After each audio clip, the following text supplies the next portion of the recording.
Well, the third, fourth place match is done. I am here at the Boston Garden with coverage presented by Mobalytics, talking to Darshan after an easy 3-0 for you guys. First off, did you expect it to be that easy?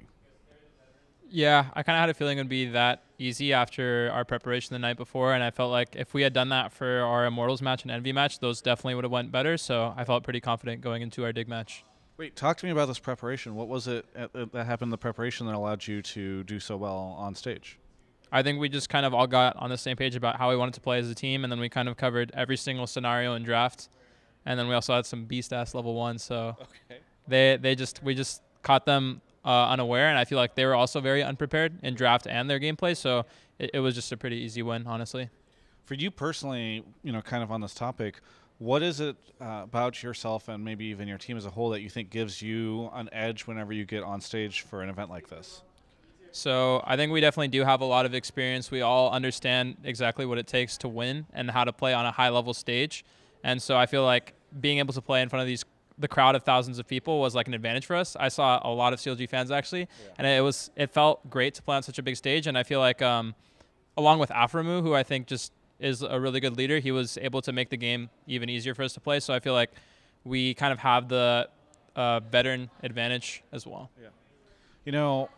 A lot of people have been talking about Omar and saying if he's a liability or whatever. There's been all this question about Omar. How do you feel about him now that, several weeks in and after today's match for sure?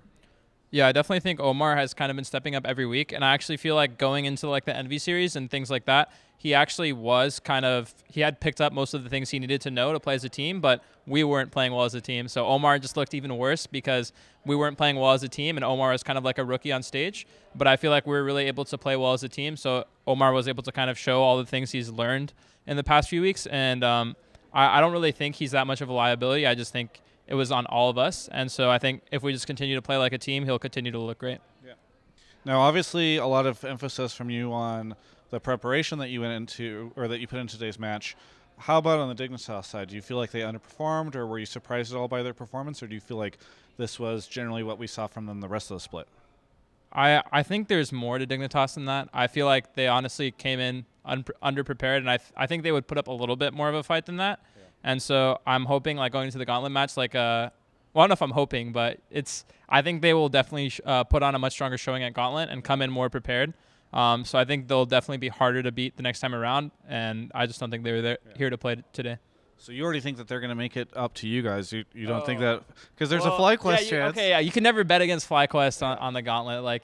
I'm sure a lot of people would. You say that, but a lot of people would. Yeah, I'd rather play against Dig than FlyQuest because you never really know what to expect with them. So here's to hoping Dignitas, picks it up a little bit for Gauntlet and beats FlyQuest. Because you'd rather face Dig than FlyQuest. Definitely. Okay. Definitely. Why? Because FlyQuest is just like crazy Gauntlet runners? Yeah, like I said, they just bust out random champions. You have no idea what they're going to play. Yeah. And they just do some crazy things. And I feel like we understand Dignitas really well, so I'd just rather not play against that craziness. Yeah, I guess I can't blame you 3-0, the team that you just 3-0'd versus the team that anything could happen. I get that.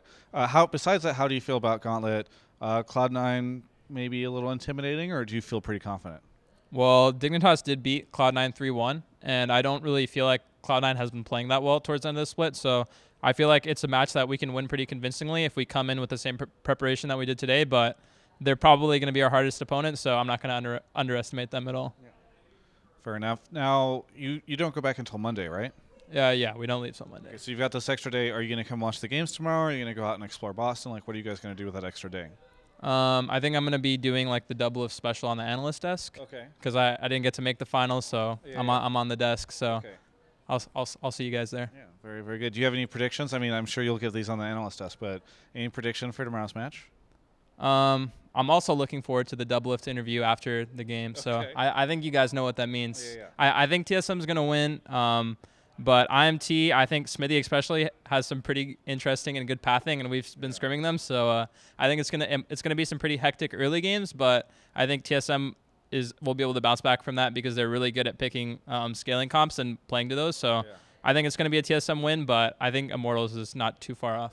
Is it emotional or hard for you to pick? I mean, you've got former teammates on both of these teams. Yeah. You're picking double lift over Pobe and Smithy, Yeah, I mean, I'm not sleeping on Smithy or Pope. I'm calling it a 3-2 for TSM. Okay. But I always, I always think TSM always shows up for playoffs, and they're probably going to win, but I think it's like 60-40. Okay.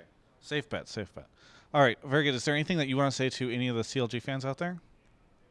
See you guys at Worlds. We're not going to let you down, CLG fans. Boom. There we go. Thank you so much for the interview. Looking forward to seeing you put those words to action in the Gauntlet next week. For everyone else, you can check out the rest of our coverage of all things LCS Finals, Gauntlet, and all the way to Worlds here on my YouTube channel. Well, if you enjoyed that content, please do me a favor and check out Mobalytics. They're all about making you better at League of Legends. There's a link down in the description for you to click and check them out.